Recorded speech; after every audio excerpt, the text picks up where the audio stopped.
everyone, I'm Dr. Sonic22, and today we'll be reacting to 10 worst video games based on TV shows. Here we go.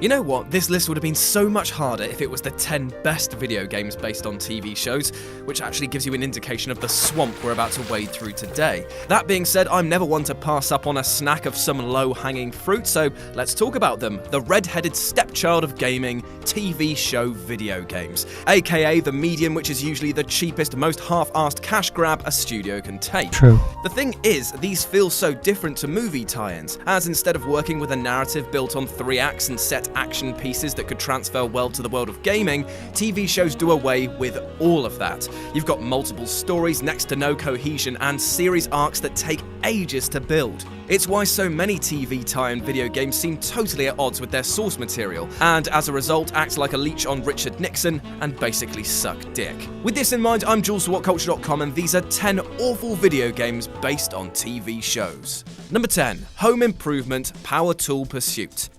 I mean, okay, let me get my head around this. So you've got Tim Allen in a TV show about his ropey family life and his shifty neighbour, and you want to make a video game about it. What's it going to be about? Him making weird noises while his kids drop out of school? Oh, what's that? It's about him using weird and almost magical weapons as he travels around killing mummies and f***ing dinosaurs in order to get a new prototype tool back? Well, that sounds A, nothing like the show, and B, f***ing mental, mate! Well, it's a shame that the game doesn't hold up to the ridiculousness of this premise, as it handled like a wobbly tool shed and had you making leaps of faith and getting lost more times than is truly acceptable. Number 9. Alf. Despite looking like the result of a pig, felt and monumental quiff orgy, at one point in time Alf was bloody everywhere. His TV antics appealing to fans young and old. Therefore, it's no surprise that this led to a video game on the Master System.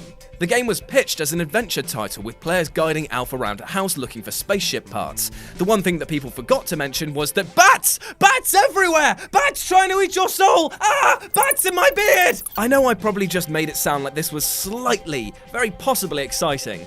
Well, it wasn't. It was ugly, bugly, and altogether not worth your time.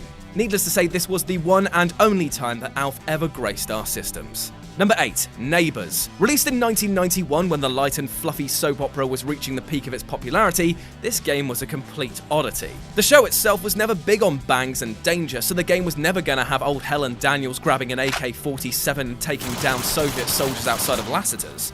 Although that would be pretty cool. Instead, what we got was a game which could be described as Paperboy meets racing on a skateboard. Against a tractor and an emu? I don't know where this is going. I mean, it was never destined to be among the greats, was it? Needless to say, it looked and handled like ass and made even good neighbours become bad friends. Puns, I have them. Number 7. The Walking Dead Survival Instincts.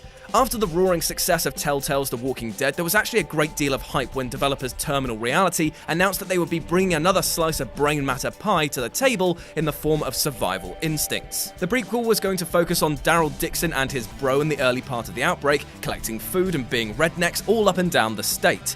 However, upon release, the game was rife with graphical and technical issues which hampered the game no end. It also didn't help that the voiceover lines sounded like they'd been recorded with all the gusto of a mumble, and it was no surprise to learn that this effort effectively killed the developers, who closed down, their reality being definitely terminal puns. I've got them! Number 6. Count Duckula 2.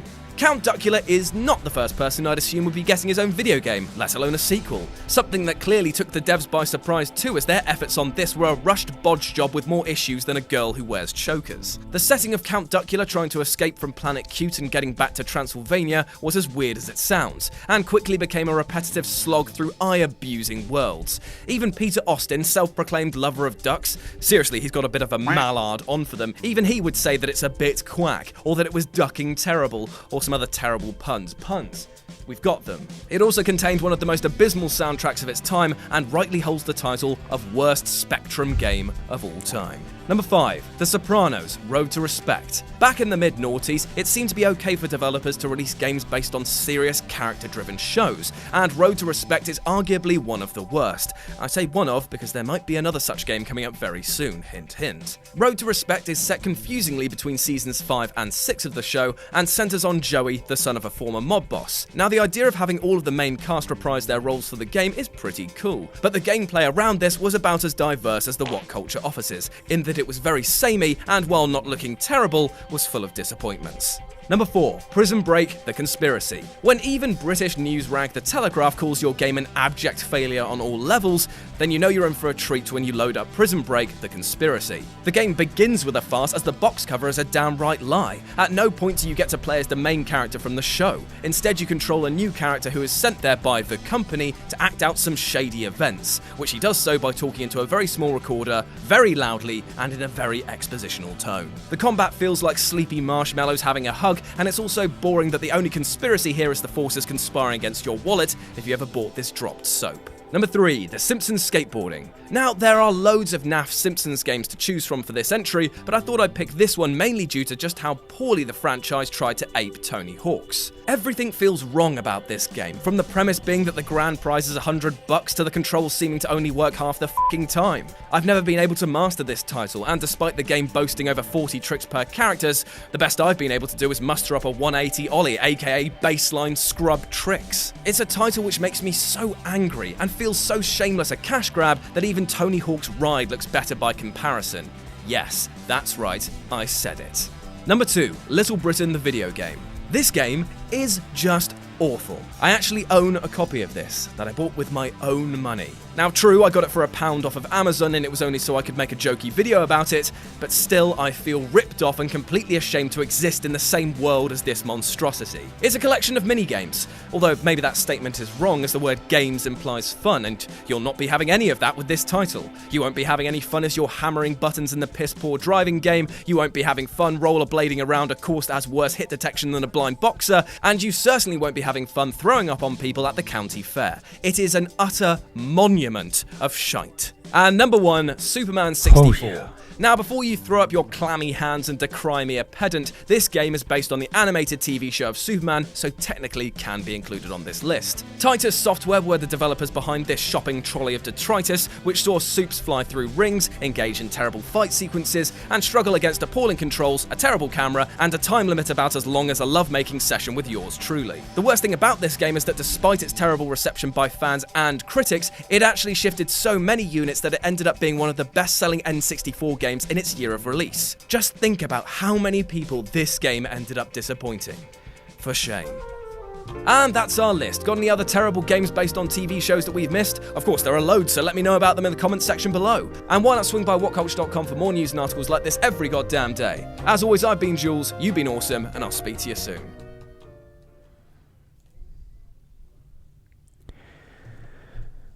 I agree with this list. Did you agree with this list? Let me know in the comments below.